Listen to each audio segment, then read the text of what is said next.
Sight is a sense that a lot of us rely on, not only to function in our everyday lives, but for the ability to read, write and travel.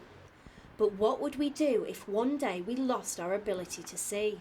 I went blind 10 years ago over the course of a weekend.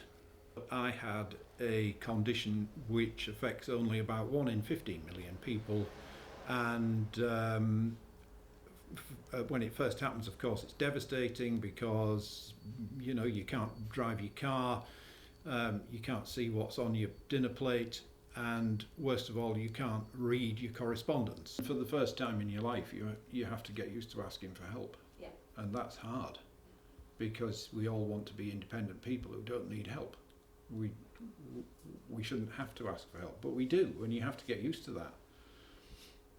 But it's the closest thing to a bereavement. Sight Support in Rydale is looking to tackle an overlooked problem and change the way our hospitals and surgeries see the blind. The Need It to Read It campaign came about from a government implementation in August 2016, whereby all NHS providers were required to provide information for visually impaired people in a format that they could access.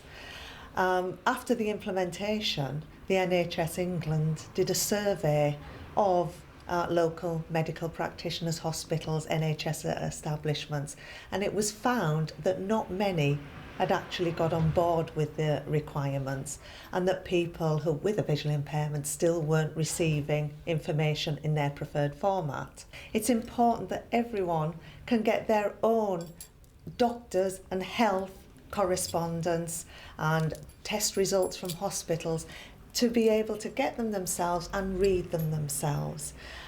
It's not acceptable that a visually impaired person would have to go to a neighbour, to a friend, to a stranger, perhaps in a public place like the local library, and ask that personal information should be read to them because they have no other way of accessing it. With only one surgery in the area coming fully on board with the campaign, members of the charity stress the life-changing difference it would make.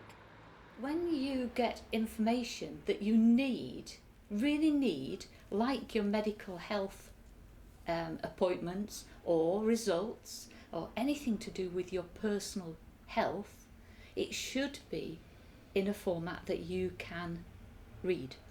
So whatever that is, large print, and people read different types of large print, but large print, audio or braille, people should get that information. I've known somebody who had to go and ask to have a letter read in public, which was giving her results of her breast screening examination. And that shouldn't be. People should have the right, it's a basic right, to be able to read their own test results. Because I lost my sight very rapidly and not that very long ago, I've been to many hospitals, many surgeries and many clinics. And quite frankly, even those which are dedicated to the support of people with sight loss are really not very well equipped as far as signage and assistance is concerned.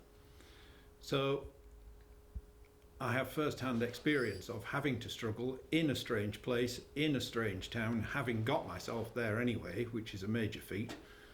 And we all want to do something about this so that we, people with sight loss, people who are blind, have the same opportunity as everybody else to find our way to where we're going without necessarily having to have an assistant or ask for assistance. And it should be possible today because we have the technology to do it.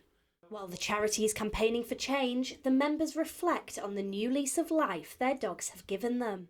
If you're able to get out and about with a guide dog, that's what you want to be able to do. So when you get a new one, you've got to start teaching them the places you want to go to, working with them, building up a new bond of trust, and then getting out and about and being the independent person you want to be.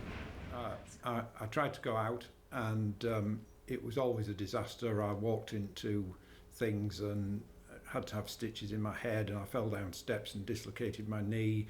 And eventually you stop going out, you stay at home because you're safe at home. The world's an extremely dangerous place, so having a guide dog is the difference between staying in and going out. And now we go out. He's my friend, he's my guide, he's my constant companion, and I frankly would not have wanted to live my life not knowing him. Abby Walker, That's TV.